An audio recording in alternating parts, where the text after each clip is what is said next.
Bienvenidos y bienvenidas al programa En Cuarentena. Este programa contiene spoilers. Un saludo, ¿qué tal? Bienvenidos a una nueva edición de En Cuarentena, este programa de cine que intenta precisamente aprender un poco más del cine y de las series, películas que proponemos semanalmente. Ya saben ustedes que somos un colectivo y aquí vamos fichando a unos u a otros según el momento, según la disponibilidad y según también pues, las filias y las fobias que nos despiertan algunas películas. Y hoy tenemos con nosotros en este debate a tres, por ejemplo, al actor Norberto Trujillo. ¿Qué tal, Norberto? ¿Cómo estamos? Pues muy bien, otra semanita más aquí, que ya no sé ni cuántas van, pero se pasan volando. Echaba yo de menos ese sombrero de Bar Lancaster que te metiste hoy. Y bueno, también saludamos a Lucas Morales. Lucas, ¿cómo andamos? Muy buenos días, muy bien. Aquí con ganas de hablar de estas películas.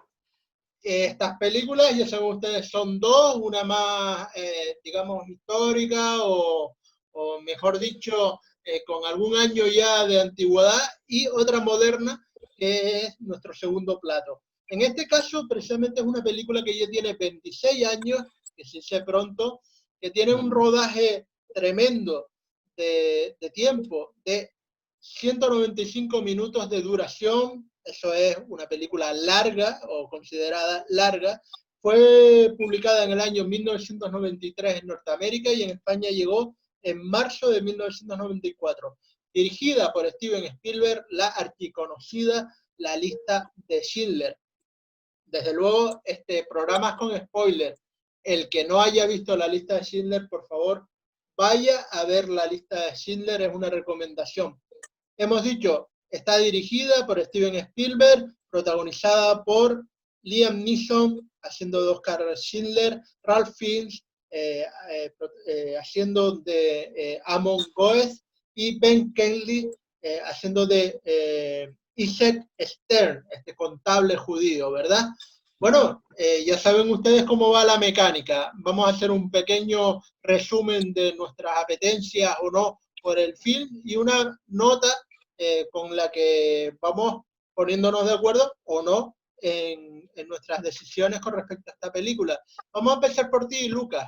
¿Qué te despierta La lista de Schindler? Hombre, a mí es que me encanta ese periodo me encanta históricamente, no porque le sienta cariño, pero me gusta muchísimo el periodo del fascismo que se vivió en Europa. Yo creo que cualquier historia que se utilice, ya no solo las historias de guerra, sino las historias que se utilicen para retratar cómo era la sociedad de aquel entonces, tienen un plus. Y yo creo que aquí Steven Spielberg lo consigue contándonos una historia que si algo nos ha revelado, pues descubrimientos que ha habido posteriormente, es que se produjo en muchos puntos de Alemania, como ciudadanos, a pesar de que estaban enamorados del nacionalsocialismo, al descubrir lo que estaba pasando dentro de los campos de concentración, porque es verdad que no era una cosa que fuera de conocimiento absoluto por parte de toda la sociedad alemana, decidieron tomar cartas en el asunto, mientras que hay otros que, bueno, pues que prefirieron hacer la vista gorda o que nunca se enteraron. A mí me parece una película fantástica que cuenta un episodio bastante oscuro de nuestra historia reciente, porque esto ocurrió hace aproximadamente 80 años, ¿no? Si no me equivoco, estamos hablando de los años 40 más o menos. Y creo que es un testimonio y que es vamos a ver, ¿cómo decirlo? ¿No? Es un recordatorio de lo que pasó y que no, en una época no tan lejana, que a veces nos parece que es más lejana de lo que realmente fue y solo nos separa una generación de ese momento. Y creo que es una película a reivindicar de Steven Spielberg, y coincido contigo, Héctor, que quien nos esté escuchando y no lo haya visto, que corra a buscar la lista de Schindler en una plataforma, o iba a decir un videoclub, pero ya los videoclubs ya no están operativos, pero es la costumbre, pero que corra a verla o con unas reposiciones que se hagan en televisión, que aproveche para verla porque es una película realmente emotiva. Que cojan el VHS que tengan más cercano Más a para mano. ver La lista de Schindler. Norberto, tu turno. Aunque Lucas no nos dijo nota, ¿verdad? Lucas. Yo le pondría un 8 porque me parece una película ya no solo que sea buena, sino además que es arriesgada a nivel técnico y se llevó todos los palos que se llevó por hacerse en blanco y negro, salvo una escena que creo que aparecía el color rojo, ¿no? La hablaremos después, creo que era el único momento en Sí. el que aparecía el color en la película. La Pero introducción tiene algunos colores y el final también, ese final documental, digamos, de la exacto. lista de Schindler, además de cuando aparece el color rojo que también tiene tela. 8, vale. Norberto, tu turno. Bueno, a mí me parece una película fantástica. Creo que además he visto otras películas que pueden ser igual de buenas, pero que con la misma duración se me hacen muy pesadas. Y esta no, esta es una película que se me hace súper ligera y que, porque además creo que tanto la historia como los personajes te atrapan y se te pasa en un momento. Y también coincido con Lucas de que estas películas ambientadas en esta guerra o en esta época también me gustan muchísimo. Y sobre todo cuando la historia se maquilla lo menos posible, ¿no? Porque esta peli tiene de todo y tiene también cosas maquilladas, pero sí es verdad que cuando buscas la historia original es bastante parecida, ¿no? Entonces, no sé, yo creo que a mí me encanta esta película y yo le doy un 9. O sea, le doy un poco más realmente, pero por redondear, un 9. Sí, pues yo estoy de acuerdo con ustedes dos. Yo creo que hoy no va a haber discrepancia con respecto a considerar la lista de Schindler una de las películas de nuestro tiempo. Me incluyo yo dentro de nuestro tiempo porque evidentemente somos coetáneos, ¿no?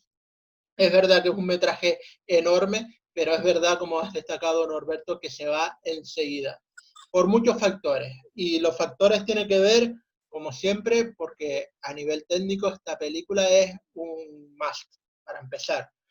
También tiene una calidad con la banda sonora absolutamente abrumadora.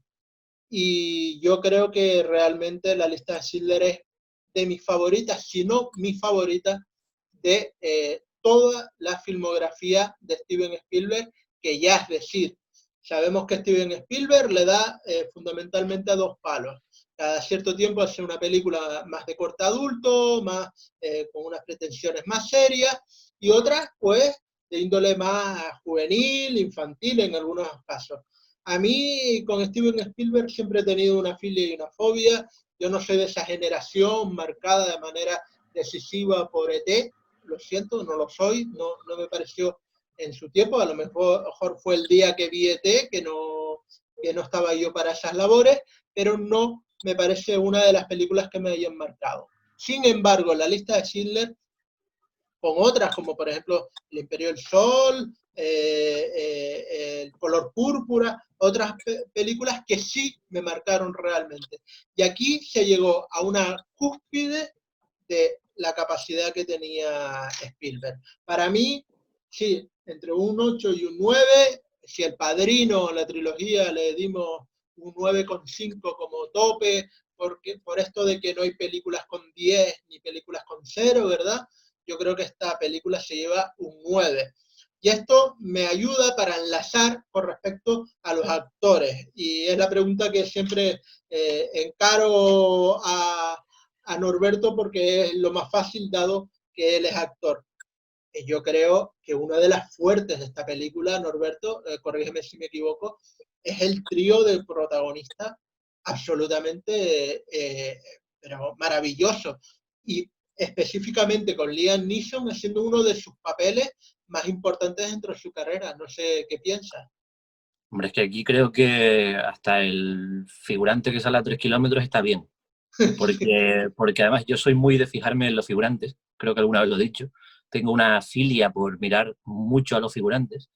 Y aquí veo figurantes que habrá alguno que se me habrá escapado porque hay planos en los que hay demasiado, pero que no están ni mirando a cámara, porque siempre hay alguno que se escapa en planos en los que directamente están mirando hacia esta dirección donde va la cámara y ves que todo el mundo está de verdad centrado en el rollo y ves planos que si Leone estuviera aquí viendo la peli, estaría diciendo, yo habría hecho eso también, ¿sabes? Como, Así porque sí. Leone era un genio sacando planos buenos de figurantes.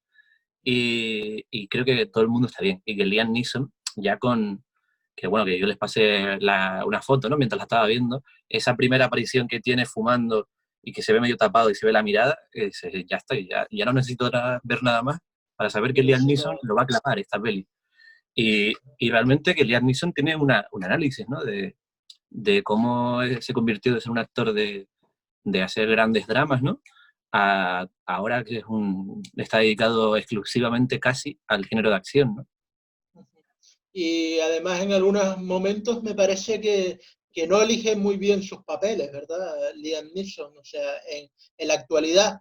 Y que, bueno, el que esté libre de pecado que tire la primera piedra, desde luego, pero particularmente Neeson parece que quiere, pues, el papel alimenticio antes de esforzarse por conseguir, digamos, otros estilos. También es verdad que hay otros actores que de pensarse tanto los guiones, pues después no hacen nada más.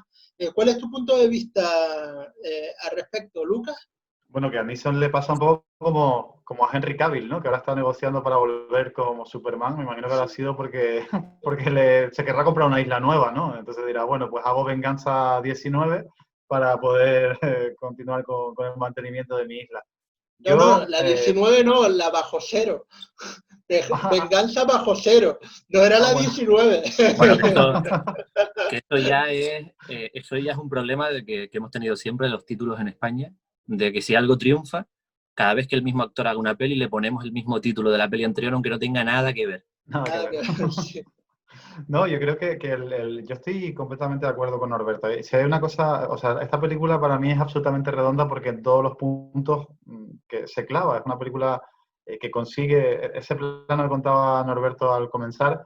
La manera en la que te presenta a Liam Neeson, tú ya sabes que es un tipo que está tramando algo. No hace falta que te cuenten nada más. Ese plano cerrado de los ojos y el fumando, ya dices, bueno, ¿qué es lo que estará tramando? ¿No? Es lo que te preguntas, porque parece que es una persona que está conspirando de alguna forma, ¿no? Y te lo presentan en un solo plano. Eso me parece una cosa magnífica y es muy de Spielberg, además, este tipo de recreaciones. Esa es una parte decisiva de la peli. A propósito, en esos momentos suena los acordes de una canción muy reconocible, ¿no? El tango por una cabeza, que, bueno, introduce a la sociedad desde la misma música. A mí me parece, ya no lo analizaremos, pero que John Williams en esta película está, al contrario de muchas ocasiones con Spielberg, muy comedido a la hora de usar la música, y aún así está presente la banda sonora, no se oculta la banda sonora, pero coadyuga a cualquier tipo, digamos, de sentimentalismo, de filia y de fobia. Me parece magistral la banda sonora en esta película y actoralmente, bueno, no nos podemos parar solo con el Liam Neeson, es que Ralph Fiennes, Lucas, que a lo mejor te parece, como ves a Ralph Fiennes y a Ben Kingsley también como estos papeles absolutamente hechos, pero a la horma de sus zapatos. Y yo no creo que sea solo que está hecho a la horma de sus zapatos, sino el asunto de esta película, y lo decías al principio, es que Spielberg tenía muchísimas ganas de llevarla a cabo. Es una película, una apuesta personal, a pesar de todas las voces y todas las críticas que tuvo para realizarla. Y yo creo que está planificada hasta el último detalle. Y ya no solo en el plano actoral, sino en todos los demás. Y yo creo que el reparto es soberbio y es lo que hace que esta película sea lo que es una auténtica joya. Y es que no se me ocurre ponerle un pero a nada, a absolutamente nada. Es que todo me parece que funciona y que es lo que hace que, entre otras cosas, dure tan poco, parezca que dura tan poco, se pase de una manera tan veloz y de que el resultado final sea tan espectacular. Además que a esta película no, más que a la película no, a Spielberg se le suele acusar en algunas ocasiones de melodramático, ¿no? De excesivamente compulgido a la hora de grabar y a la hora de extender los finales. En algunas ocasiones, por ejemplo, recordando ahora Lincoln, una película que filmó Steven Spielberg, se le suele acusar de excesivamente patriotero en los finales, esos que parece que no sabe cerrar de manera en el tiempo y forma pues adecuado. En este caso no me pasa eso.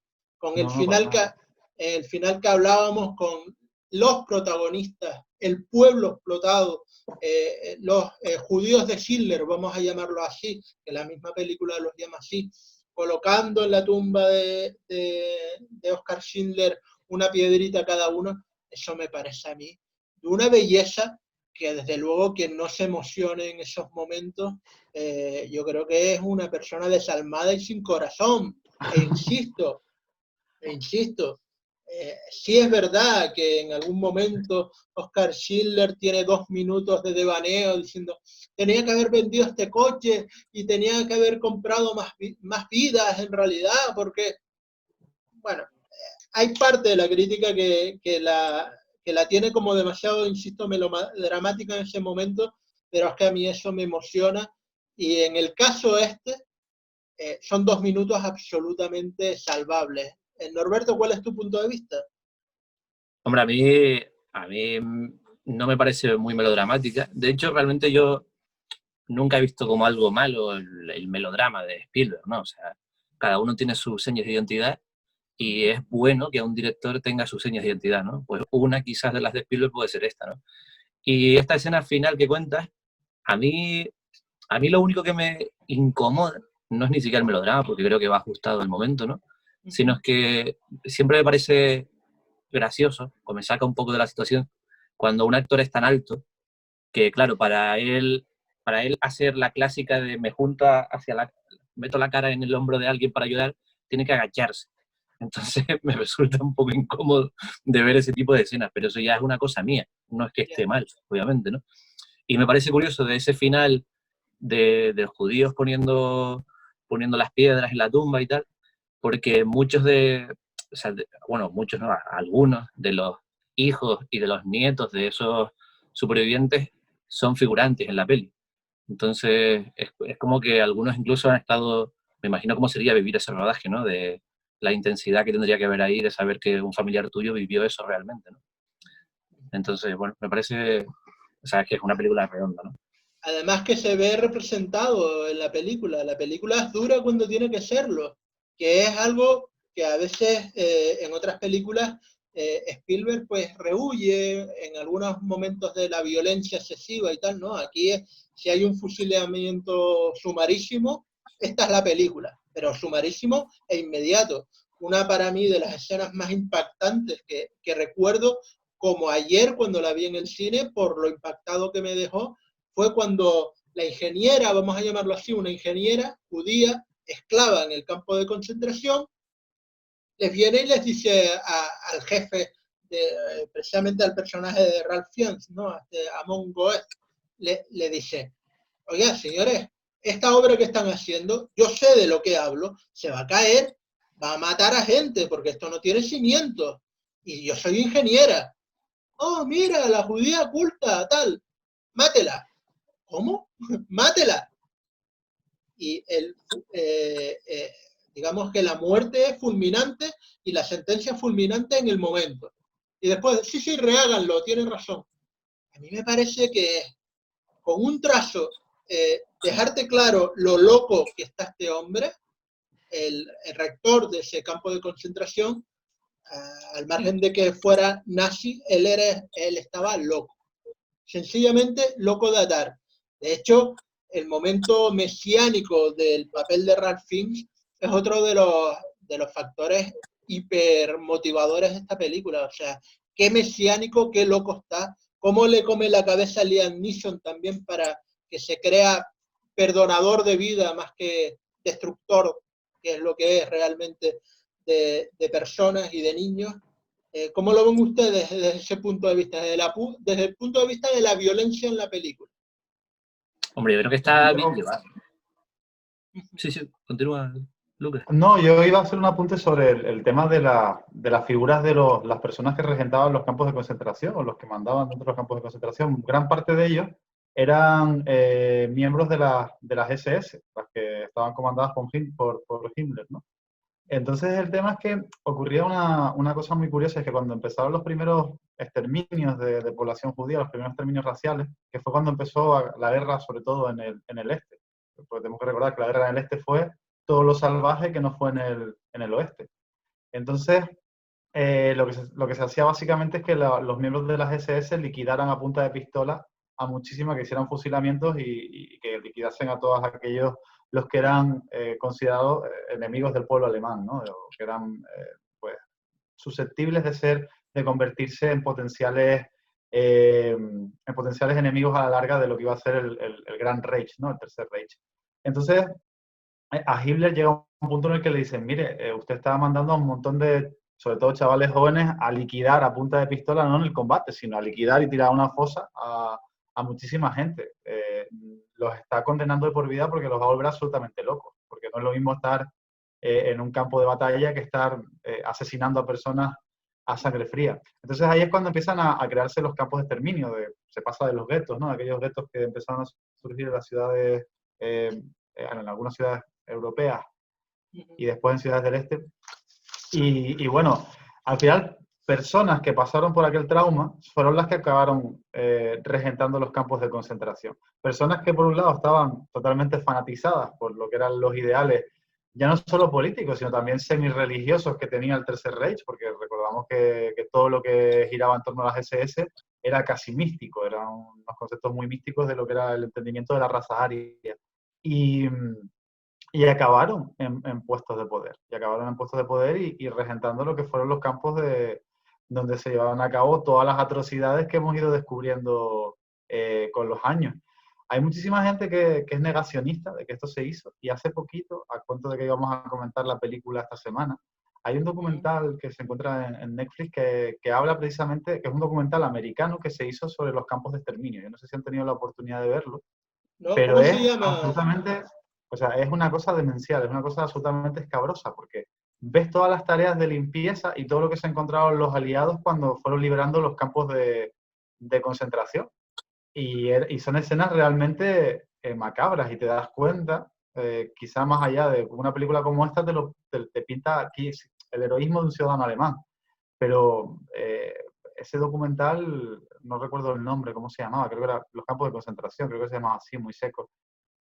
Te cuenta todos los horrores con todo lujo de detalle, y además sin ningún tipo de censura de lo que se hacía, hasta el punto que ves máquinas excavadoras arrastrando cadáveres que parecen muñecos, de las toneladas de cadáveres de ciudadanos que se habían encontrado allí, ¿no? Entonces, no podemos olvidar que siempre se ha pintado el nazismo como una cosa ya termino este rollo, ¿no? Siempre se ha pintado como una cosa muy ordenada, como una herramienta de ordenación social bien estructurada, pero que detrás se escondieron auténticos psicópatas, pero que venían de todas aquellas prácticas que se habían estado haciendo en Europa del Este y en la guerra que se libró en el este del mundo, ¿no? Y eso es lo que...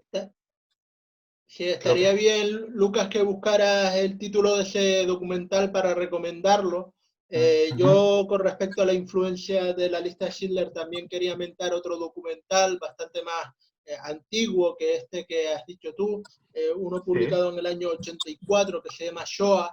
Este documental es muy excesivamente escabroso, o sea, y además muy largo, de 10 horas de duración, en donde, por lo visto, vamos, yo lo vi en la universidad ya hace unos años y por partes, no vi las 10 horas porque es rematadamente duro, se los puedo garantizar. Es un documental en donde hablan primeras personas que sufrieron el Holocausto, que desde luego es impactante, verdaderamente. Por lo visto, Steven Spielberg se empapó un montón de este documental, y de ahí que esta película tenga momentos tan escabrosos, tan dolorosos, que no rehúya en ningún caso, digamos, cualquier tipo de elemento de rechazo al nazismo en este caso.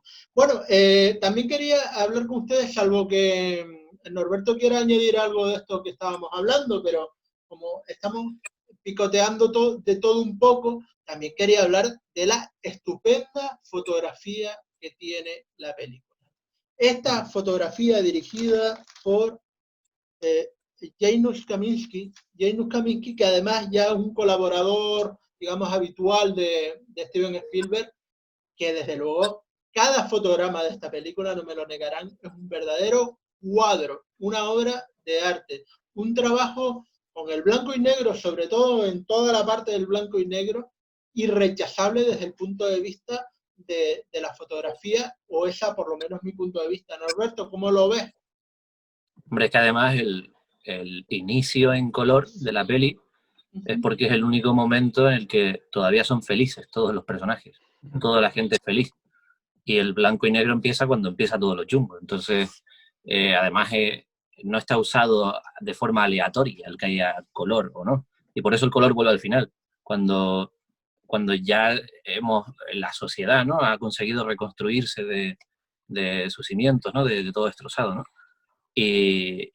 Hombre, yo creo que la fotografía de la peli es increíble. O sea, no solo porque a veces confundimos, ¿no?, de labores de encuadre con labores de la fotografía en sí, que es el color, es la luz, básicamente.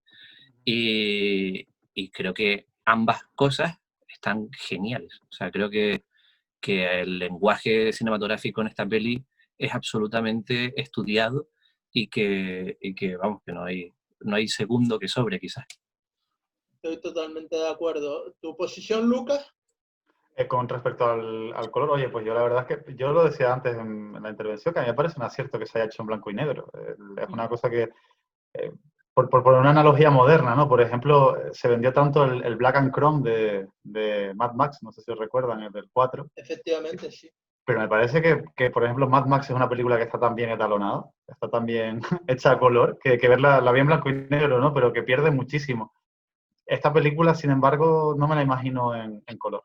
No me imagino en color, salvo los momentos en los que aparece el color como un elemento narrativo. Y ahí me voy a la escena de la niña, ¿no? Que creo que es la parte más... O sea, lo que te cuentan sin mostrarte nada, ¿no? Con un abrigo y con un color rojo de esa niña que aparece en un momento dado y luego el abrigo aparece allí solo, ¿no? Y te imaginas lo que puede haber pasado, ¿no? Yo creo que el uso del blanco y negro es un acierto y no me imagino la película para nada a color. Y el final, bueno, pues casi que lógico. Para mí es un acierto también que Spielberg lo cerrase como con ese tono documental, ¿no? Que lo intentó hacer también con Salvar al Soldado Ryan, pero era una ficción. En este caso es a modo documental. Y creo que son, sí, lo decía Norberto, ¿no? Son personas reales las que aparecen aquí. Reales, absolutamente. De hecho, aparece la mujer de Schindler, la que aparece en la película, sale físicamente, es una persona real, evidentemente, que se llama Emil Schindler, y tuvo cierta polémica en su momento. Yo no sé si ustedes saben que el director Jean-Luc Godard, conocido por todo el mundo, ¿no? ¿Qué decir de Jean-Luc Godard? Nada más y nada menos como de uno de los directores más importantes de la Nouvelle Vague francesa. Criticaba la película La lista de Schindler, pero no lo hizo ni por la factura de la película visualmente, sino porque criticaba el hecho, perdón, disculpen, ¿Sí? criticaba el hecho de que esta mujer estaba malviviendo en Argentina sin ningún tipo de cobertura, digamos, económica, y que le parecía mal el hecho de que la utilizaran, entre comillas, o sin comillas, la verdad, en una película con tanto presupuesto y que no la atendieran como debían atender a esta mujer que, bueno, la verdad es que recibía palos por todos lados en Me la parece una película mismo. estupidez. Esa crítica y ese pensamiento me parece una estupidez como una casa, vamos. Bueno, a Por ver, muchas razones, por muchas razones. sí, La primera es que esta mujer vivió, vamos, de putísima madre mientras estuvo en Alemania. Ese es el primer punto. El segundo punto es que luego, cuando huye a Argentina, siguió viviendo exactamente igual de bien hasta los 50, cuando perdieron la fortuna que tenían y cuando además se separa de Oscar. Entonces, vivió casi toda su vida, vivió genial. O sea, que como para que encima haya que estar regalándole cosas a alguien que nunca lo pasó mal en su vida. Mal a nivel de la gente que estuvo en el Holocausto de verdad, ¿sabes? No ella que vivía en su casita tranquilamente. Ya, Y yo que evidentemente solo aquí, ponía la opinión de Godard, está y claro. yo estoy, por eso, ya que las expone, pues yo hablo de esa opinión, digo yo. Okay. Y entonces, ¿qué pasa? Que además, creo que aquí utilización, bueno, según como lo mires, porque creo que a ella nadie le ha puesto una pistola en la cabeza para obligarla a salir en la película. Está Ella claro. ha aceptado salir, por lo tanto, o utilizar, pues sí, igual que a los actores los has utilizado. Has utilizado a Liam Neeson, ¿no? Pues lo mismo es. Bueno, en Yo fin, creo que lo de Godard era... también un poco es por la envidia, puede ser, ¿verdad? Porque es que esta película me parece que está tan bien hecha. Que no sé si aquí hay un toquito de envidia y de buscarle la punta a lo que ya está más que afilado, ¿no? Hombre, Puede ser. desde luego Godard es un maestro y Spielberg es otro maestro, eso no cabe ningún tipo de duda. Envidia, pues probablemente Godard evidentemente ya no estaba en el machito en los años 90 cuando declaró esto y probablemente lo que quisiera era pues reverdecer algún tipo de laurel, eso sí es posible, pero por maestría no será, quiero decir, de hecho, hasta cierto punto Spielberg, siendo otra parte del cine que no tiene nada que ver con la Nouvelle Vague, algo bebió la nueva ola del cine de Hollywood con respecto a la Nouvelle Vague y con Godard específicamente, ¿no? Pero bueno, en fin, El solo problema es lo que, dejamos. Norberto, perdón, es que ¿Sí? parece que nunca estamos contentos con nada, ¿verdad? Que No, no, si eso hacemos está claro. Si Lo hacemos Es de lo mismo película que... comercial es porque sale Martin Scorsese a decir que el cine de superhéroes no es cine. cierto. Si hacemos películas de autor con mucho presupuesto, es que las películas de autor no se pueden hacer con mucho presupuesto. Me parece que nunca vamos a estar contentos con absolutamente nada de lo que se haga. Y eso es una pena, ¿eh? En Sí, sí, esto sí, estoy totalmente de acuerdo porque contigo. La verdad me parece que eso, que siempre estamos a la que salta. Decías, Norberto, perdona. que yo creo que obviamente, o sea, una cosa son los gustos que tengamos, ¿no? O el conocimiento que tengamos de este medio y puedas decir, esto no me gusta, esto me gusta más o lo que sea. Y otra cosa son las declaraciones estas tajantes, como la de Scorsese que nombra, que justo la que estaba pensando, de decir que algo no es cine porque a él le da la gana, como si él tuviera el poder de decidir lo que es cine y lo que no. Es como Scorsese, está muy bien, que eres un genio, pero vete a dormir, a acostarte un rato y ya te la siesta porque estás equivocado. A Es que propósito, pasa que cuanto más queremos algo, más nos sentimos dueños de eso, ¿no? Entonces nos creemos con la potestad para decir, o con la vara de avellano, ¿no? Para decir, no, esto sí es cine, esto no es cine, está bien, esto está mal. sí, Y creo bueno, que debemos tomarnos las cosas en su justa medida, ¿no? En lo serio que sea. Claro, claro, es que totalmente de además acuerdo. la definición de cine es muy clara y realmente un segundo que yo grabe ahora con mi móvil, literalmente esto que estamos haciendo ahora es cine documental. O sea, entra en la categoría de cine documental, luego te puede gustar o no. Y por tanto entra en la categoría de arte. Luego a ti te puede gustar este arte o no, pero que lo es, lo es. Hace mucho tiempo yo discutí en lo que significa la palabra discutir, que es hablar con otra persona, sobre un cortometraje que no nombraré, que es muy, muy, muy, muy malo, y que esta persona no es que defendiera, es que afirmaba que no podía ser arte porque no le daba la gana a él. Es como, no, es arte. Lo que pasa es que a ti no te gusta y a una inmensa mayoría, seguramente al 99% de la población que viera ese corto le parecería algo nefasto.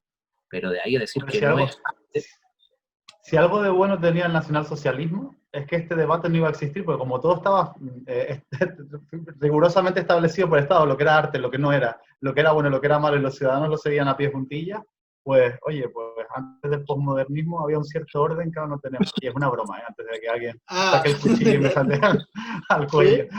cuidado, no te lo quiten de contexto y tengamos un Que me disgusto. saquen que solo este mañana, corte y lo utilicen algún día, ¿eh? mañana Sí, sale un bueno, titular de un periódico de aquí diciendo el fascismo molaba. sí. ¿Sabes? Algo así. El No lo programa creo. Profascista en cuarentena Por favor, pone no el digan eso. nacionalsocialismo como ejemplo de modelo social. No digan eso ni en género de broma, que evidentemente es como lo están De hecho, diciendo. Héctor, yo creo que Yo, ya podemos sí, adelantar que la próxima semana va a estar aquí Ortega Smith con nosotros, ¿no? Comentando, comentando Raza, ¿no? La película Raza. todavía no tenemos confirmación de tal invitación, pero bueno. Yo quería retomar, digamos, la lista de Schindler porque a eso vamos. A mí me parece también que esta película tiene una aura interesantísimo desde el punto de vista de su gestación. Se nombró antes de que la tomara Spielberg, que yo creo que sí estaba claro que era su caballo de batalla y que le pedía al cuerpo dirigirla. Se nombraron a dos directores que pudieron haber dirigido esta película. Por una parte, Martin Scorsese, precisamente, que dijo que como él no era judío, pues como que se encontraba un poco mal hablando de este periodo tan delicado de la historia y con respecto a los judíos, ¿verdad?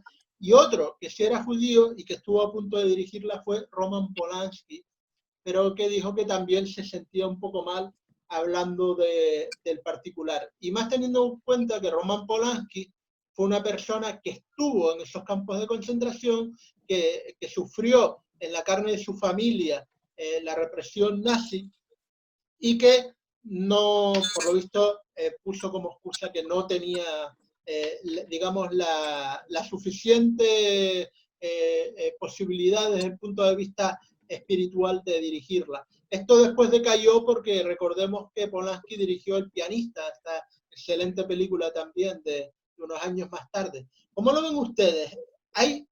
Hay proyectos que, por ejemplo, en el caso de La lista de Schindler, parecen ineludibles a su director. Es que yo no me imagino a Martin Scorsese dirigiendo esta gran película, por ejemplo. Yo tampoco, sinceramente. A ver, es que al final es ponernos un poco en contrafácticos, ¿no? Y ver lo que hubiera pasado si lo hubiera dirigido tal o cual persona o si hubiéramos cambiado tal o cual actor. Siempre solemos hablar de los aciertos, ¿no? Y más que de los errores. Y yo creo que hubiera sido totalmente impensable que una persona que no fuera Steven Spielberg, con la manera que tiene de entender el cine, porque si comentaba lo de ese plano del comienzo, porque eso es una cosa muy del cine de Spielberg y me parece que es una genialidad conseguir definir a los personajes en un solo plano, o por lo menos toda la dimensión o todo el mundo interior que tiene ese personaje, y lo podemos extrapolar a un montón de películas, este tipo de cosas, ¿no? Lo mismo pasa con el personaje de Tom Cruise en La Guerra de los Mundos o en Minority Report, que nos lo define de una manera muy rápida, ¿no? El tipo de sentimiento que tiene y después cómo va a ser esa catarsis del personaje, en caso de que exista, ¿no? Dentro de su cine. No me imagino otra persona dirigiendo esto. Si hubiera sido Martin Scorsese, y sintiéndolo mucho, quizá la película hubiera sido mucho más larga, hubiera pecado de esos finales que nunca llegan, que en ocasiones le pasa a Scorsese, y si hubiera sido Roman Polanski quizá hubiera jugado mucho más con la semiótica y con el lenguaje, pero de una forma distinta, ¿no? Entonces, creo que habría sido más enigmática, ¿no? Con Polanski hubiera sido mucho más enigmática y menos clara. Los personajes no hubiesen probablemente. dibujado igual. De hecho, fíjense, la escena del pianista de Polanski es la parte en la que Adrien Brody sale de la casa y se encuentra Berlín en ruinas, ¿no? Eso yo creo que y es una escena casi que no tiene diálogo y que nos cuenta en un solo momento lo que ha sido todo el resumen de la guerra, que es la ruina para Alemania. Permítanme la broma, pero si la hubiera dirigido Martin Scorsese, probablemente la guerra tendría que haber transcurrido en el Faccio italiano, más que en el campo, digamos, en los campos de exterminio alemanes, en el sentido de que siempre está con las historias, ¿no? de los italoamericanos, y probablemente por ahí se hubiera escapado Martin Scorsese.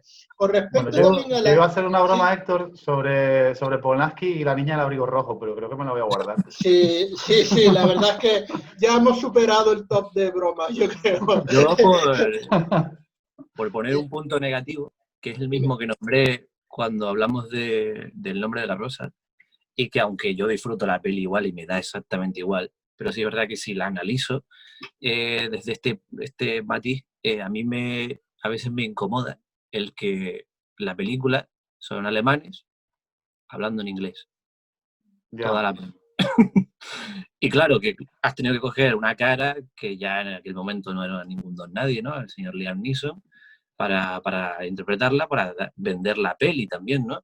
Y porque, claro, siempre también existe esta cosa de, no solo de vender la peli, sino de soy Spielberg y seguramente no conozco ningún actor alemán a la altura de este personaje, o no lo veo capaz, aunque lo esté. Aunque conozca 10.000, pero no lo veo capaz porque me fiaré siempre de uno inglés o uno norteamericano, ¿no? Antes. Y para mí esto sigue siendo un error, ¿no? Pero, y pasa siempre en el cine, porque hay un escritor que se llama Edgar Said que introdujo un término que se llama el orientalismo, y pasa muchísimo en el cine que cogemos, hacemos estereotipos de los personajes o los adaptamos de esta manera, como tú acabas de describir, Norberto. Por ejemplo, si vamos a Memorias de una geisha, la película, la mayoría de las actrices no son japonesas, son norcoreanas. Norcoreanas no, perdón, surcoreanas. Norcoreanas sí. No creo que hubiese. Y el tema es que, a ver, a nosotros, claro, como desde nuestro punto de vista de espectadores occidentales, que para nosotros todas las personas con ojos rasgados son iguales, o por lo menos para la gran mayoría es así, pasa desapercibido, pero para una persona en Japón es ofensivo. Y me imagino que para un alemán lo será de la misma forma, el hecho de esto, ¿no? Hay una serie fantástica, una miniserie fantástica sobre la Segunda Guerra Mundial que se llama Los hijos del Tercer Reich. Yo no sé si han tenido la oportunidad de verla. Te explica muy bien todo por qué pasan estas cosas dentro de la sociedad alemana en esa época. Y el acierto es que es una producción alemana. Y que los actores que aparecen son alemanes. Entonces sí te los crees, los ves realistas porque no tienen ese punto de vista. Y los rusos que aparecen son rusos, ¿no? Entonces eso es que a mí, por ejemplo, cuando analizo este punto, a mí no me importa dónde haya nacido el actor o la actriz o que realmente él solo hable inglés en su vida normal. Porque si se trabaja el idioma y el acento y queda creíble y a un alemán nativo no le resulta extraño, pues ya está, para mí ya es válido. Pero si coges un actor independiente, aunque el actor hubiese sido alemán, pero habla inglés toda la peli, pues ya para mí ya estás haciendo una peli basándote en algo totalmente real, pero saltándote un punto súper importante, que es que ahí nadie habla alemán. Efectivamente. De todas formas, por ejemplo, como excepciones a la norma que hablas, Norberto, creo que, por ejemplo, El hundimiento, aquella película precisamente sobre alemanes y sobre Hitler en concreto en el búnker, es el más bravo ejemplo de que un actor de origen no alemán exactamente, porque creo que es austríaco, ahora hablo de memoria, pero sí bueno, por lo menos... Es lo mismo, ¿no? Pero como Hitler era austríaco también. Sí, o sea que en realidad estamos hablando de que la semántica la cuadraba, que precisamente no es por nada, pero su percepción de Hitler era absolutamente pues cumbre. Me haría mucha ilusión, por ejemplo, tener El hundimiento en uno de estos en cuarentena, porque me parece también una película excepcional y a la que se le debe un poco de debate probablemente. En fin, la verdad que la lista de Schindler es interminable, se puede hablar de cualquier cosa. Uno de los aspectos que más me gustan de la película es que muestra cómo sufre el pueblo en momentos de guerra. Y esto no es del todo habitual. O sea, no solo en la parte, evidentemente, del exterminio, de la solución final, no solo en la parte de esos campos de concentración absolutamente pues, que son perturbadores hasta en este preciso momento 2020 que estamos hablando, ¿no? Sino cuando desalojan los guetos, cuando expropian a la gente de sus propiedades, es decir, de lo que tienen en el planeta Tierra y los ponen a vivir de forma en algunos momentos infrahumana. ¿Cómo ven ustedes la peli desde esa perspectiva? Porque me parece que esta cumbre Spielberg en esos momentos. A mí me gusta, sobre todo porque hay una escena en la peli que hace algo que no vemos habitualmente en este tipo de pelis ambientadas en esta guerra, ¿no? Que normalmente solo vemos la parte terrorífica y vemos a la gente pasarlo muy mal todo el tiempo, ¿no? Pero aquí me resulta algo que es impactante, ese momento en el que están las mujeres, cada una en sus camas, ¿no? A punto de dormir, y está una contando lo que pasa en la cámara de gas, básicamente, ¿no? Y nadie la cree, y todo el mundo, incluso algunos se lo toma a risa, otros dicen, eso es imposible que nos lo hagan porque les importamos, o sea, nos necesitan. Y es como un punto de optimismo no de terror, sino lo contrario, ¿no? También llevados porque es algo tan terrorífico que nadie quiere pensar en que eso sea cierto, ¿no? Y que luego conecta más adelante en la peli con ese momento en el que las van a duchar y asumen que eso puede ser real, que a lo mejor es real, y que obviamente lo era, ¿no? Pero como que le da un momento no de felicidad, pero sí como de optimismo, ¿no? Con la situación. Estoy totalmente de acuerdo con esa escena, es increíble, y con la conexión entre las dos escenas. De hecho, bueno, está en ese momento en el que ese tren, en vez de ir a donde están los judíos de Schindler, va al campo de concentración de Auschwitz y se ven como ellas van a la ducha, pero al mismo tiempo hay otro lugar en donde los judíos van caminando y la cámara hace un paneo vertical, no, bueno, un tilt, mejor dicho, vertical, y se ve esa chimenea saliendo el humo negro. Es que esos momentos son verdaderamente de joya del cine, yo creo que para mí es una de las películas cumbre de la historia del cine, y en detalles como estos nos damos cuenta. Tu posición, Lucas, con respecto al sufrimiento del pueblo, no olvidemos al pueblo alemán, aunque judíos eran alemanes en algunos de los casos, dependiendo evidentemente del lugar en donde los alemanes estuvieran haciendo la represión. ¿Cómo lo ves tú? Hombre, a ver, dentro de cómo se refleja en la película, te refieres, ¿no? Claro, claro, Cómo está reflejado evidentemente. dentro del film?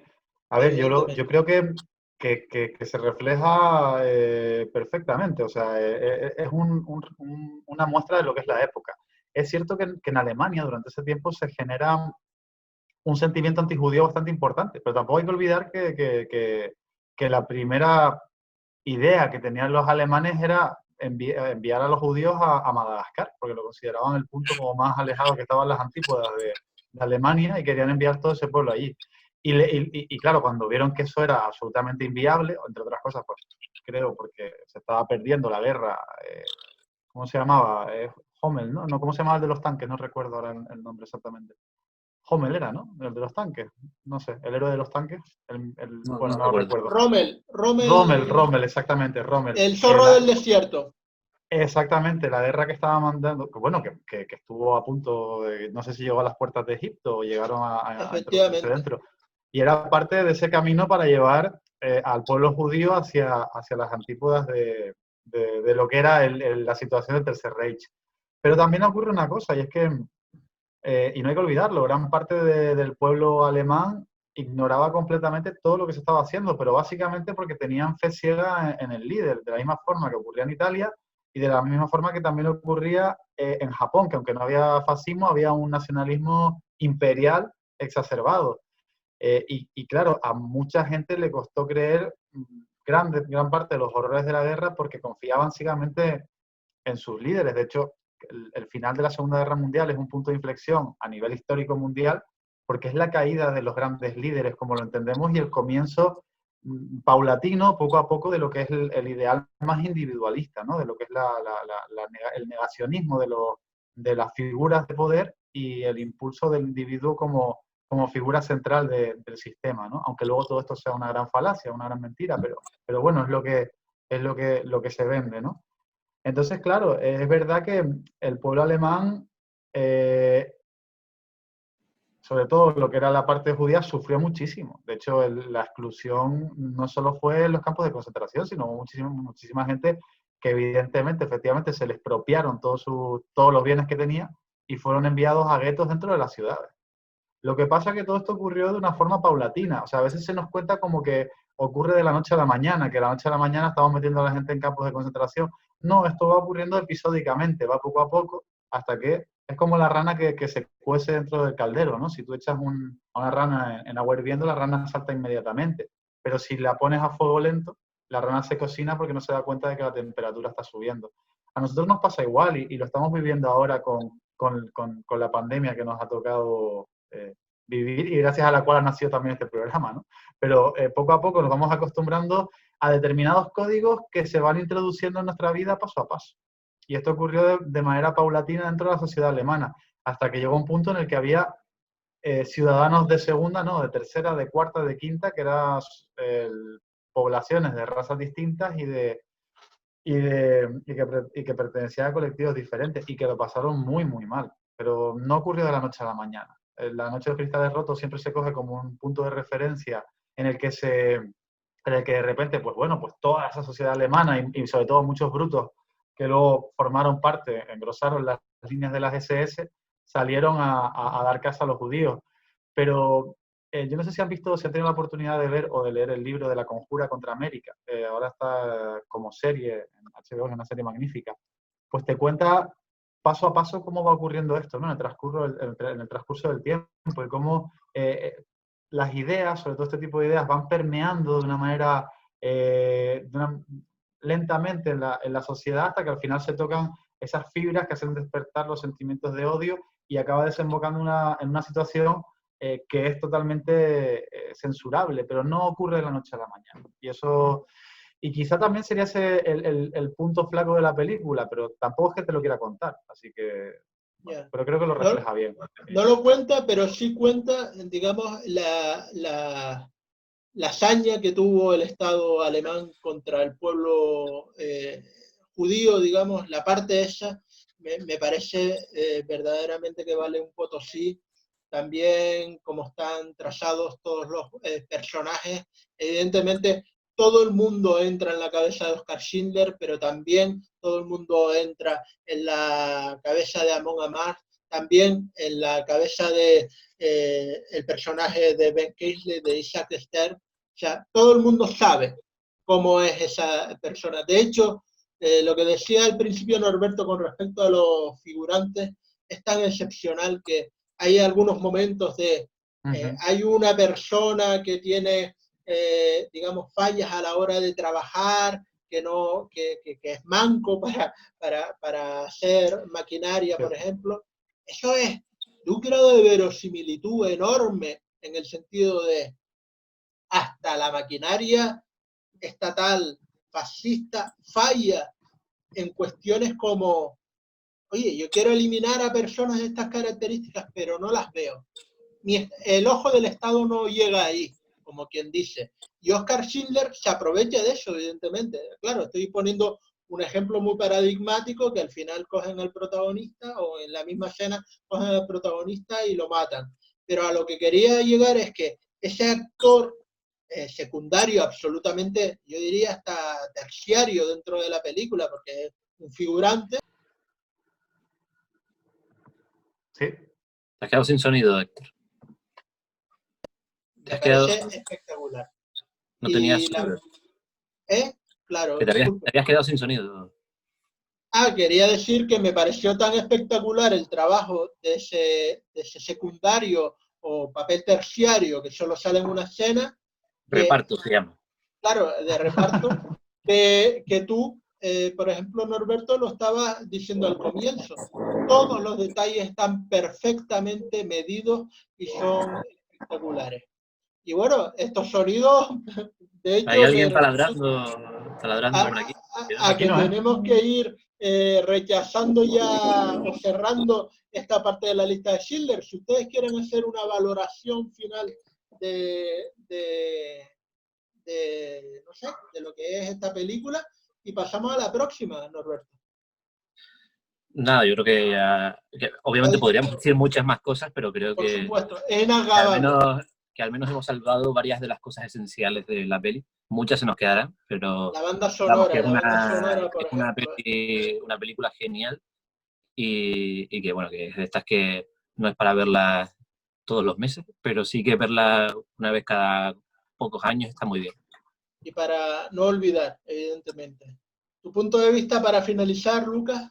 Bueno, me gustaría hacer una pequeña reflexión sobre el cine de Spielberg, y es que, y con esto último que estaban comentando, la construcción de la película a través del reparto. Y yo creo que es una cosa que él hace siempre en sus películas, porque todas tienen algún personaje secundario que te ayudan a componer muchísimo mejor lo que es la trama. Yo creo que si nos ponemos a buscar en todas las películas aparece un personaje que te muestra lo que está ocurriendo.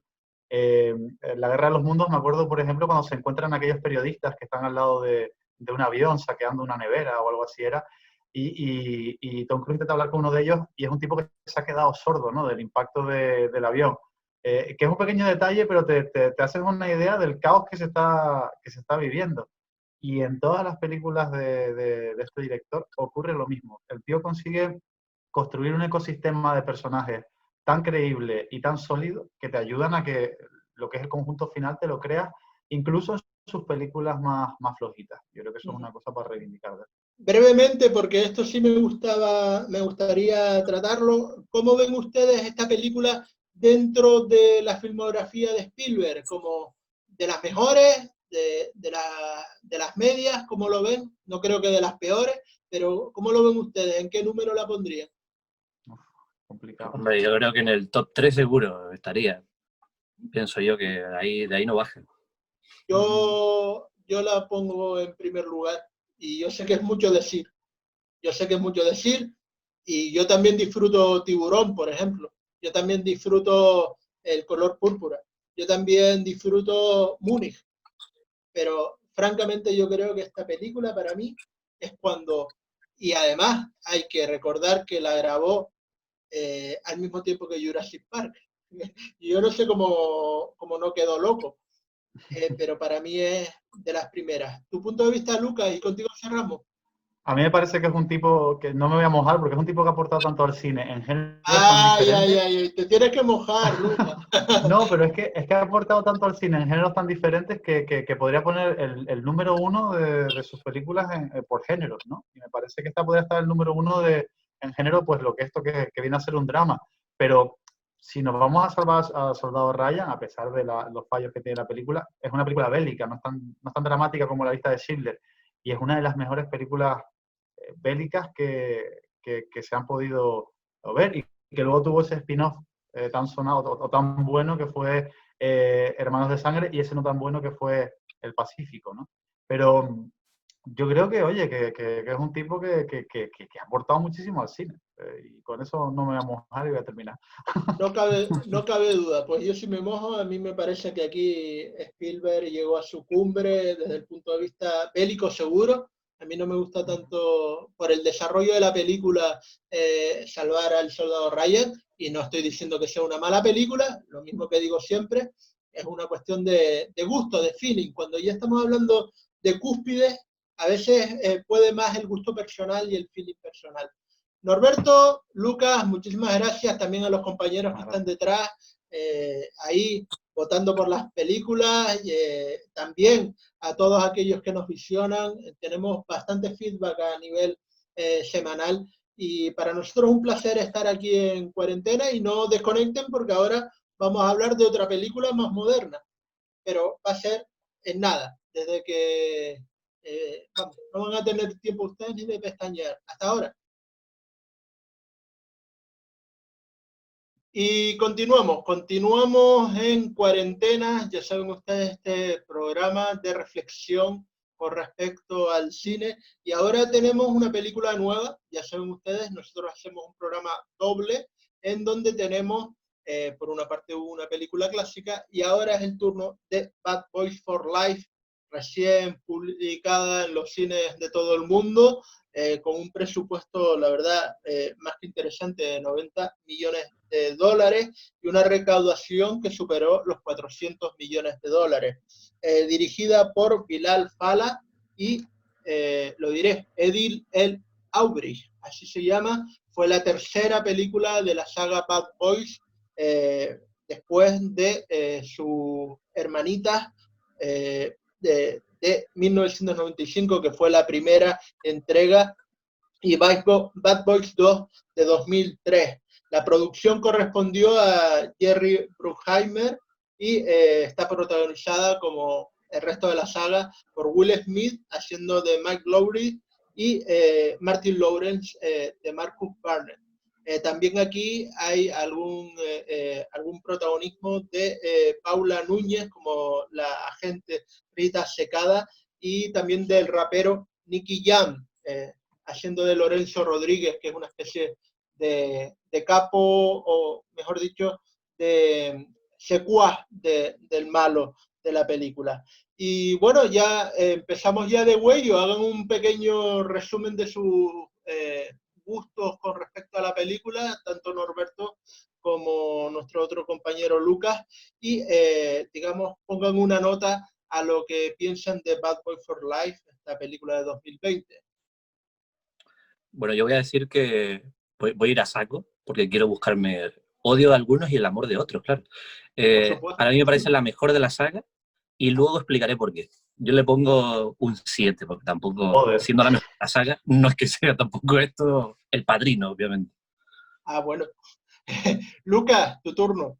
Pues yo, teniendo en cuenta las notas que hemos puesto otras veces, yo creo que es una película entretenida, un 5,6 le va bien. Yo creo que le va más que suficiente. Y bueno, que decir que es la mejor de la saga, pues hombre, pues tampoco es como, ¿no? Como elegir entre que te disparen en la rodilla o en el hombro, ¿no? Exactamente. Elegir entre una cosa u otra, ¿no? Entonces, bueno, pues me quedo con rodilla. Pues yo coincido, hay que decirlo, más con Lucas que con Norberto en esta ocasión. La verdad es que sí, yo me entretuve, la verdad es que evidentemente hay tanto despliegue desde el punto de vista técnico, y algún que otro, digamos, pues,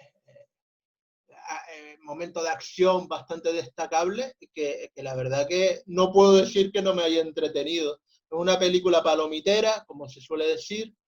A veces esto pues es usado de manera despectiva, yo no lo hago así. O sea, hay una parte del cine que es entretenimiento, y en esa liga juega esta película. A mí me pararon algunos, digamos, términos del guión, algunas cuestiones que yo pienso demasiado exageradas, y de resto, pues me entretuve. Coincido con la nota de Lucas. Me parece que sí, un chico con 5, vamos a no suspenderla porque tampoco fue para tanto, pero hay desde luego algunas circunstancias. ¿Cómo ven ustedes, por ejemplo, actoralmente, Norberto, que tú sabes que siempre te tiro de la lengua al respecto? ¿Cómo ves la película desde el punto de vista de los actores? Hombre, yo creo que en general están correctos, están bien, están muy en la línea, los que ya repetían, muy en la línea de las anteriores. El dúo, además de Will Smith, Martin Lawrence, o sea, está claro que tienen una química brutal los dos y que son muy divertidos juntos.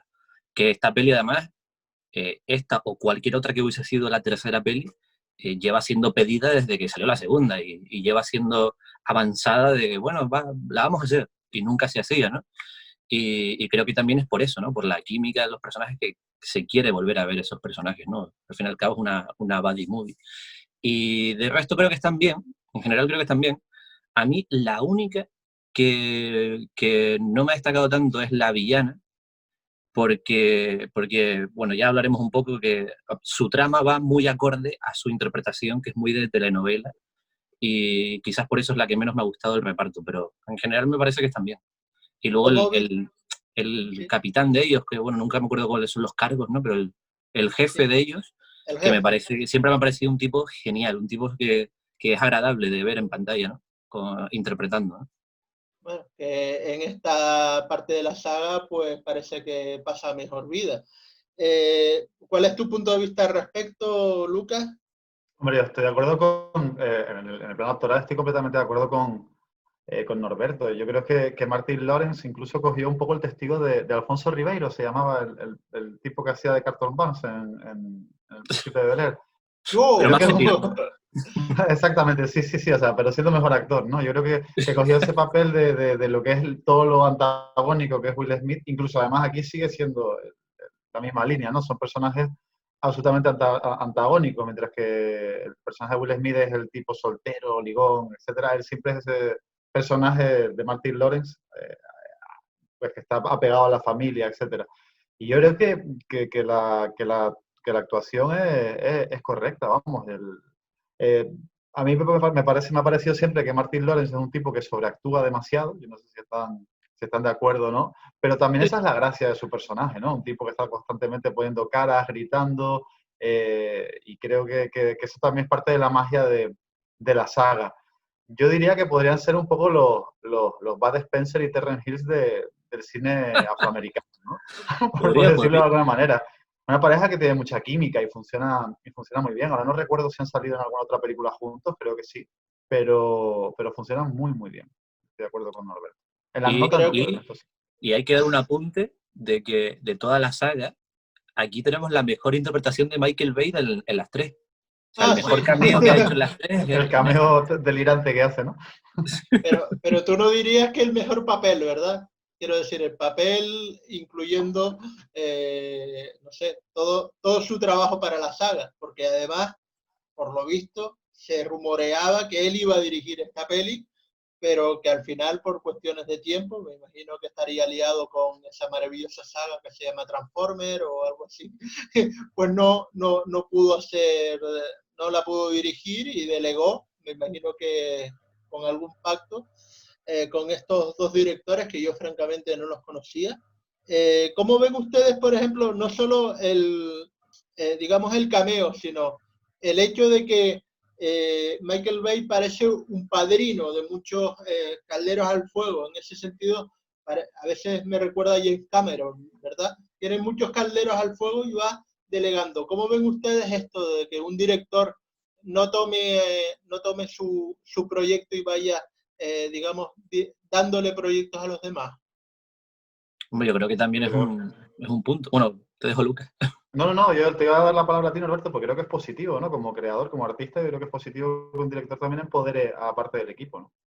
Claro, creo que o sea, desde el punto de vista de verlo de forma lógica, ¿no? Creo que es eso, ¿no? Que al final es bueno, pero sí es verdad que cuando tienes una saga tan grande, aunque realmente es bueno lo que ha hecho, el público siempre dirá, no es lo mismo sin Michael Bay, y como, claro que no es lo mismo, porque no lo ha hecho Michael Bay, pero hay que delegar también, ¿no? Y saber que él haya dicho, haya decidido, pues que lo hagan otras personas en vez de hacerlo él, al final creo que es una decisión que no se toma a la ligera tampoco, ¿no? Que él dice, pues yo creo que ya yo no estoy para hacer esta peli porque no me apetece o por lo que sea, ¿no? Yo creo que es un Pues buen acierto. es un acierto que vaya moviendo banquillo, como quien dice. De todas formas, yo parto de la base que con algunas películas que sí me han parecido, digamos, excelentes, o que rayan la excelencia, o que o que son más entretenidas que excelentes, mejor dicho. A mí me gustó, por ejemplo, Dolor y Dinero, que yo creo que es de Michael Bay. Sí, es de Michael Bay, sí. ¿Verdad? O sea, Una a mí peli me sin parece, banderas y sin explosiones. figúrate, bueno, pero con mucha testosterona, ¿verdad? Con mucha musculina por ahí. Y Pero con bueno, una buena parrillada, como tiene que ser. sí, exacto. ¿Ustedes no ven que se estandariza demasiado este tipo de películas? Que más o menos todo el mundo sabe ya pues, dónde va a haber un melodrama, dónde va a haber la sartenada de explosiones, también la sangre, la cuota de vida de la sangre. ¿Ustedes no ven que hay una estandarización en ese sentido del cine de, vamos a decirlo así, no solo es de Michael Bay, pero sí al estilo Michael Bay?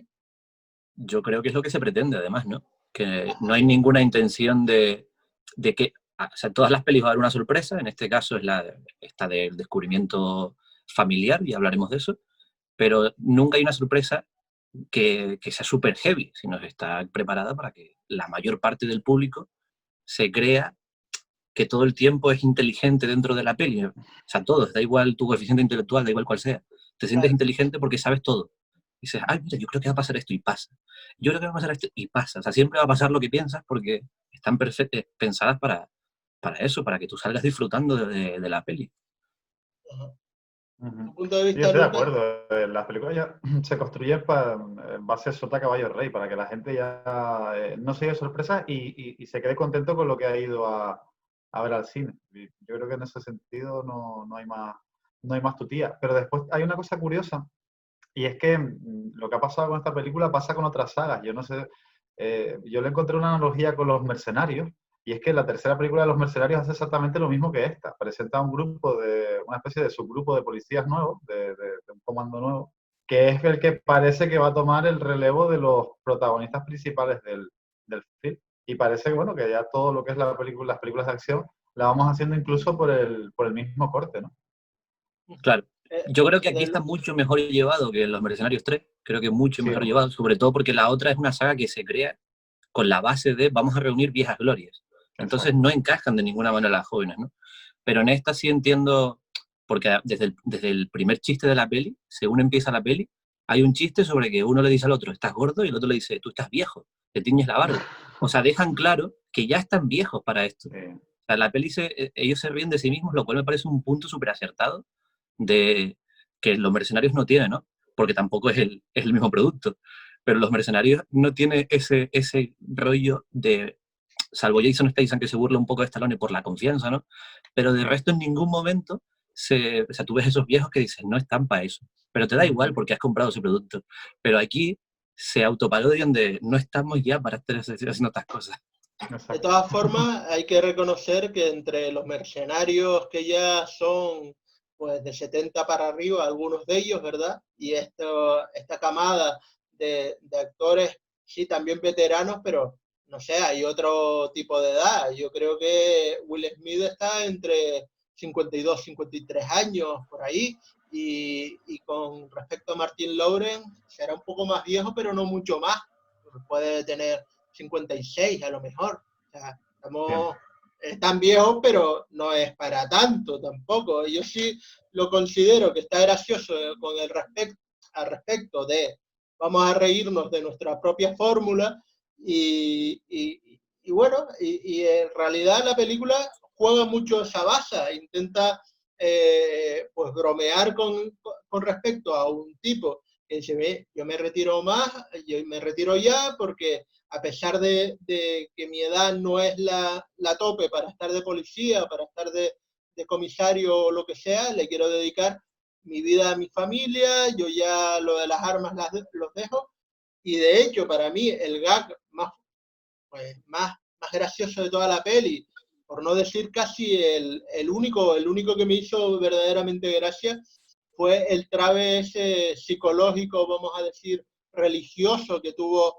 Martin Lawrence, el personaje de Martin Lawrence, a mitad de una balacera. Dice, bueno, tú puedes tener esa interrogación, digamos, de índole católico-religiosa, pero tú no puedes empezar a pensarlo ahora, cuando estamos, es lo mismo que le dice Will Smith. Para mí es el toque mágico que me quedo con la peli y porque ese gag me hizo realmente gracia en ese preciso momento. Y de resto,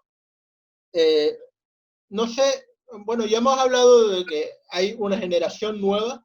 ¿Ustedes no ven un poco forzado en la peli algunos puntos, como por ejemplo que esta gente nueva vaya a rescatar a México, a Will Smith y a su compañero, porque que en realidad somos un equipo? Hombre, es que, No lo veo forzado de ninguna manera. ¿no? De hecho, está explicado. Está explicado porque claramente esos personajes no se lideran solos, los lidera una señorita, una mujer, una damisela, Pues, que resulta que es la expareja o pareja o affair amoroso de Will Smith. Por lo tanto, va a salvar o ayudar a la persona a la que quiere, a la que aprecia, y los demás son su equipo. O sea que explicado, totalmente justificado.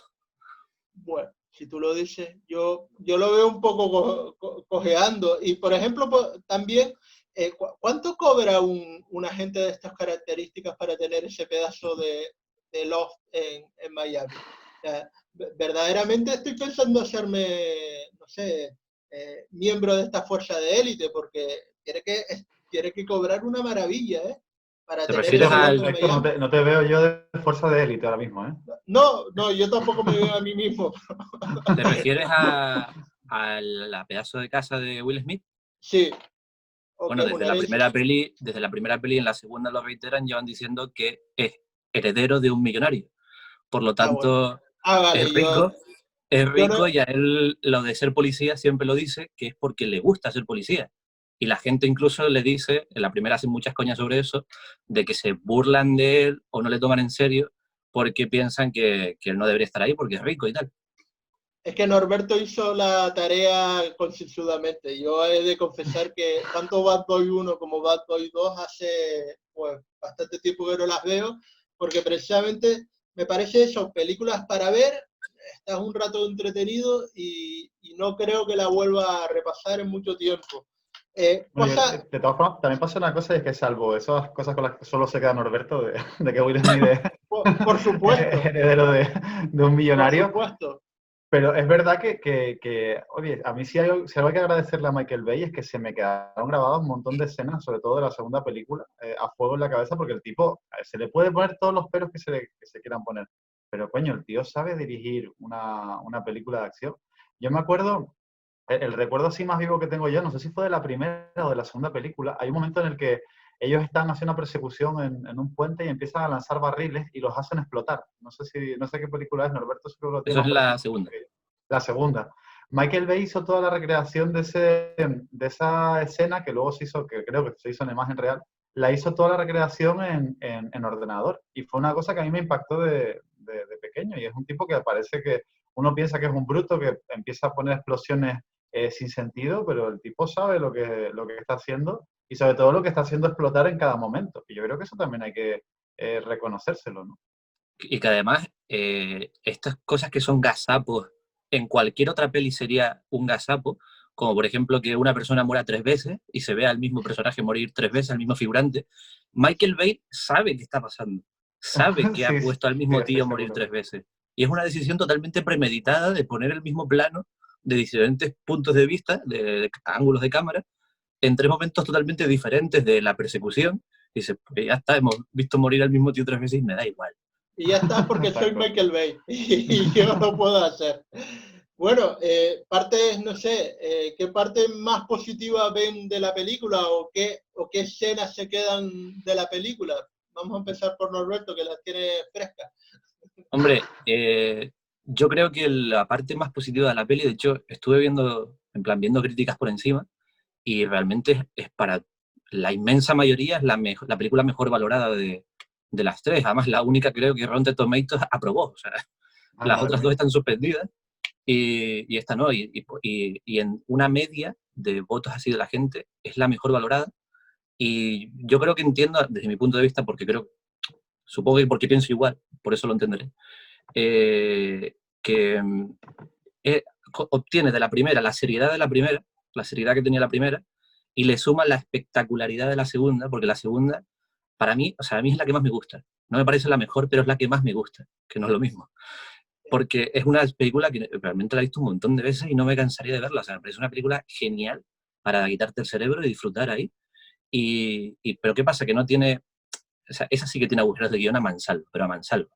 Y carece de lógica porque juegan a favor de la espectacularidad, ¿no? O como dice Víctor Conde, juegan el principio de molonidad. Si algo mola, da igual todo lo demás. ¿Y qué pasa? Que en esta peli suman un poco de esa molonidad con la seriedad de la primera y el que todo tenga un poco de lógica lo que sucede, ¿no? Porque la segunda, solo ese momento, que saltan con el Hammer por la medio favela esta de Cuba, destruyendo todas las casas a su paso, que tú dices, seguramente hay gente ahí que estás matando a saco y te da igual. Que Pero 2 policías, mola. digo yo, que no harían eso, ¿no? Y en esta peli, en esta tercera, vuelven a la seriedad que tenía la primera de, a lo mejor hay un tiroteo dentro, en un sitio donde hay mucha gente, pero no ves que afecte a ninguna persona, salvo que ese disparo venga de un villano.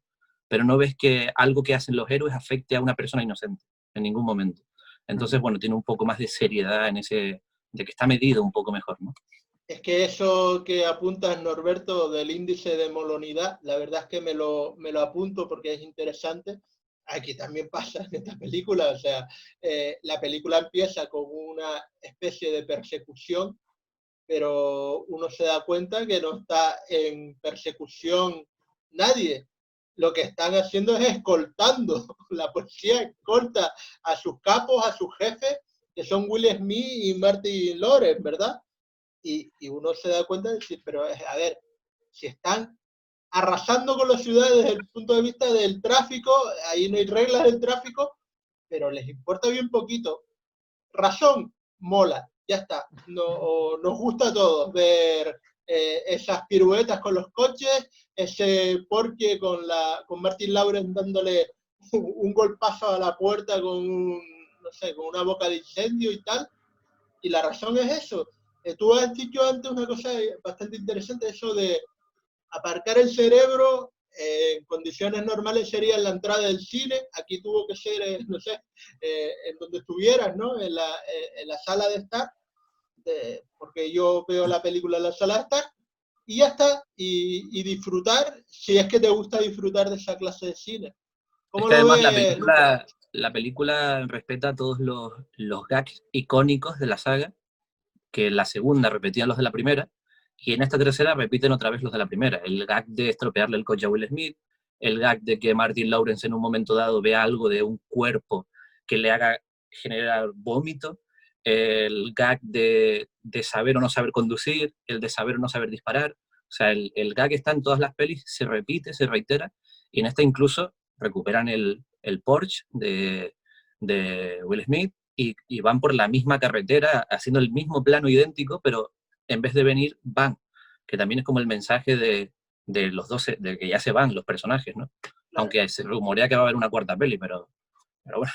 Hombre, con estas riquezas, o sea, recaudando tanto, no me extraña nada que haya una cuarta o una quinta peli, porque en algunas ocasiones, y la serialización tiene eso, pues hay que estirar el chicle hasta donde haya. Hay que reconocer que la película ha tenido un triunfo en taquilla, de 4 veces más su presupuesto o más de 4 veces su presupuesto. Mientras pase eso, yo creo que vamos a tener Bad Boy for Life yayo, porque no importa, o sea, lo que quieren hacer con estas películas, y me parece absolutamente lícito y lógico, es ganar dinero, porque como decimos siempre, el cine es también una industria, además de una parte de arte. Entonces, en ese sentido, una película lucrativa, y yo no le tengo ningún tipo de reparo a eso. O sea, que lo disfrute quien quiera. ¿Cómo ves tú el particular, Lucas?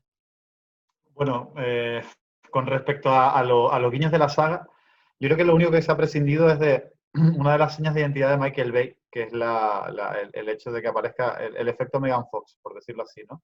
Siempre mujeres sinuosas, muchísimas curvas, y aquí quizá pues también un poco por exigencia de los tiempos que estamos viviendo, porque la última creo que fue en 2003, la segunda parte cuando se estrenó, ¿no? Hace 17 años ya. Entonces, claro, los tiempos y las cosas han cambiado muchísimo y las reivindicaciones sociales son otras. Entonces, eso se ha dejado aparcado, pero yo creo que es un acierto el hecho de haber respetado todo lo demás, como señala Norberto, porque si algo evidencia estos dos nuevos directores que han cogido la estela de Michael Bay, es que por lo menos conocen las películas y las respetan y las quieren. Y que aunque se plantee esa duda existencial de personas, como que parece, por una analogía, que se acercan a la crisis de los 40 y empiezan a plantearse toda su vida y qué han hecho y qué no han hecho, etcétera, etcétera, etcétera, pues oye, tenemos, a pesar de ese toque casi que reflexivo, autorreflexivo sobre lo que son los propios personajes, siguen siendo las mismas personas, siguen siendo lo que decía, Martin Lawrence sigue siendo el mismo tipo que se arrojaba cuando le metían con un cadáver en la morgue, ¿no? En la segunda película. Will Smith sigue siendo el mismo socarrón de siempre, que un poco es el que le pone el temple, ¿no? al equipo, y yo creo que eso es lo interesante, ¿no? Que de alguna manera se han mantenido esos códigos a pesar de que hayan tenido que adaptarse a los tiempos modernos. Oye, y hablando de todo un poco y de cuestiones que a mí me rebotaron, y yo creo que son más bien el debe de la película, más que, digamos, lo que tiene como meritorio, ustedes puestos a hacer un comando de élite y tener que esconder a una persona, una webcam, ¿la pondrían en el primer colgante que tiene el protagonista? Porque vamos, la mala lo tiene fácil para tener la webcam localizada. Dice, este hombre tiene a sus comandos de élite ahí detrás y están monitorizándolo, ¿verdad? Están sabiendo todo lo que está pasando. ¿Ustedes de verdad que lo colgarían en primer plano aquí en un colgante? Hombre, yo creo que daba igual donde estuviera, en el sentido de que en el colgante no se ve que haya ninguna cámara. De hecho, físicamente, en la vida real, nadie de producción ha puesto nada parecido a una cámara, por lo tanto no se ve nada parecido a una cámara. Simplemente que el personaje de la villana no es tonta e intuye que pasará algo y dirá, bueno, pues le quito el colgante y aquí estará la cámara. Que ahí hay una licencia de que ella, pues por su bagaje como villana y como no una tía estúpida, porque desde el primer momento demuestra que no es estúpida, ¿no? En la cárcel demuestra que el plan está súper medido, ¿no? Que es una tía inteligente, pues es una licencia al fin y al cabo, pero que la cámara se ve, no se ve en ningún momento que hay una cámara ahí, es más una intuición de ella, ¿no? Bueno, a mí estas pequeñas cosas me pararon el ritmo de la película, porque yo dije, es que no me llega. El giro dramático de la película, eso de que este hombre sea el padre, Will Smith sea el padre del nuevo protagonista malo, que desde luego, si decías antes que Will Smith era millonario y que él quería ser policía porque le parecía que era una forma de colaborar con la sociedad, etcétera, etcétera, desde luego de tal palo no salió tal astilla, más bien se parece a la madre. Y otra de las cosas graciosas de la película es precisamente esa dupla entre la madre y el hijo, ¿no? Siendo mangoneado por la madre todo el rato. Oye, cállate, ya es como yo digo y tal. A mí hay pequeñas cosas en el guión que si lo apuramos estarán justificadas, pero a mí eso me para, pero de manera brutal. Y no veo muy, digamos, no veo tanta química en el personaje de Will Smith con su hijo, hay algo que no me convence. No veo verosímil incluso que sea físicamente su hijo, pero bueno, a ver, esto es una cuestión personal que, como digo, me para y está en el debe para, desde mi modesto punto de vista, evidentemente, con respecto a la película. ¿Cómo lo ven ustedes? A ver, yo no voy a defender la película, evidentemente, porque Sí, sí ya es lo lo vas a último, hacer. ya es lo último que me faltaría por hacer, defender la tercera parte de Bad Boys, pero es verdad que yo creo que a veces nos tomamos el cine demasiado en serio y que tenemos que Probablemente. empezar a entender que hay películas que no son, que son operetas. Y esto es una opereta, pero muy entretenida. Y lo que si algo tiene la opereta es que la gente sabe lo que va a pasar, la gente sabe quién es el villano, sabe cómo es el villano. Habrá algún giro absurdo, pero te lo pasas súper bien. Bueno, por lo menos era lo que por eso triunfaba, ¿no? La opereta, porque la gente realmente se lo pasaba bien. Entonces yo creo que esto es una opereta, pero con un presupuesto desmesurado. Y al final Claro. tenemos que entenderlo como eso. Y quizá es lo que hace que sea, oye, pues un placer culpable o una peli entretenida. Lo que pasa es que también, a ver, uno está en sus cabales y yo sé que esto no es una obra maestra. Pero sí que es verdad que al César lo que es el César es un producto entretenido, es un producto divertido y que sabes que te va a dar este tipo de giros y este tipo de cosas. Yo me acuerdo, yo nunca olvidaré de la segunda película y es la cosa que tengo más grabada a la mente, y corrígeme Norberto si me equivoco, que tú la tienes más fresca, pero yo creo que al villano de la segunda parte, y ahora aquí viene spoiler, yo creo como que le disparaban y luego el tío salía volando y caía sobre una mina y explotaba, era algo así, ¿no? Lo que Bueno, no pasaba. sale volando, cae hacia atrás. Y O sea, caía le en una disparan, mina y... cae hacia atrás y porque están en un campo de minas justo en la entrada de Guantánamo. Y entonces Vale. cae en una mina y revienta, que lo curioso no es que reviente, es que Will Smith está al lado y no le pasa nada. Yo me acuerdo que en ese momento yo lo estaba viendo en el cine y había dos kinkis al próximo y gritó uno, gritó no, pero lo dijo en alto, uno gritó solemnemente, además, peliculón, cuando vio la escena del sobre la mina. Entonces yo lo que dije es, bueno, a ver, es que esto es lo que venimos a ver, es decir, un tipo que, como cuando vas a ver Los Mercenarios 2, el momento en el que Terry Crews lanza un cohete contra el helicóptero y Stallone lo hace reventar con una pistola. Oye, es que eso es lo que yo venía a ver al cine. Y si no Claro, llega a salir, yo me hubiera ido enfadado. es que tú Pero, imagínate que vas a ver Los Mercenarios y de repente te encuentras con gente hablando en una mesa Berman. durante hora y media o 2 horas. por cierto, que la película empieza así. Yo no sé si se acuerdan que Los Mercenarios empieza con un diálogo como pues un diálogo entre los secuestradores y los mercenarios allí gritándole que liberan a los rehenes y que no. Y yo, claro, yo estaba viendo aquí y decía, madre mía, que esto va a ser lo que acabas de decir, gente hablando sobre una mesa, hasta que Dolph Lundgren llega y parte a un tío Y con la mitad de un disparo, ¿no? Entonces dices tú, además muy bien. dice, disparo de advertencia.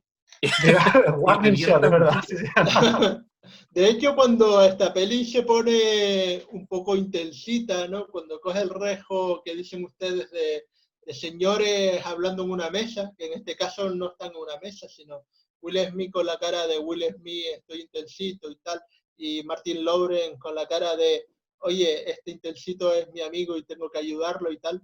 Pues la película para mí también cae en un pequeño marasmo, menos mal que son unos minutos, pero pero es que tú no te das cuenta de que es mi hijo de verdad, te lo juro, es mi hijo, digo.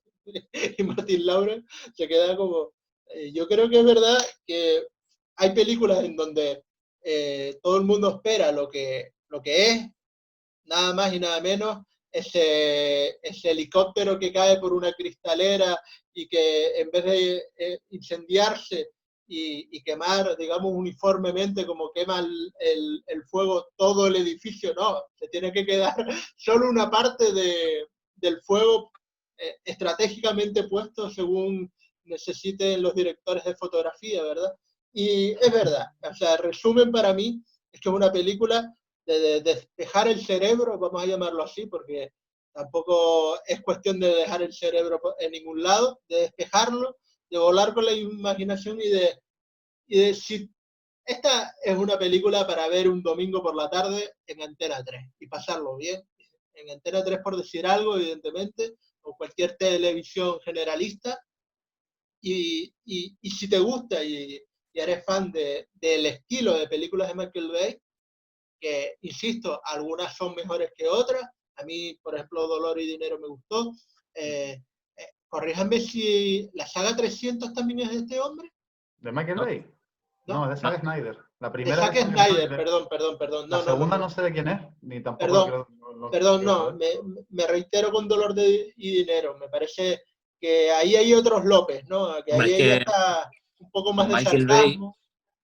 Michael Bay ha demostrado de forma sobrada que es buen director Y ahora y digo, que él normalmente te hace una peli de Transformers porque es una cosa por contrato, para que de ahí le den luego un dinero, un presupuesto mínimo para hacer la peli seria que él quiere hacer, como Dolor y Dinero, en la que todo el mundo cobró súper poco, todo el mundo se bajó el sueldo para poder hacer esa peli.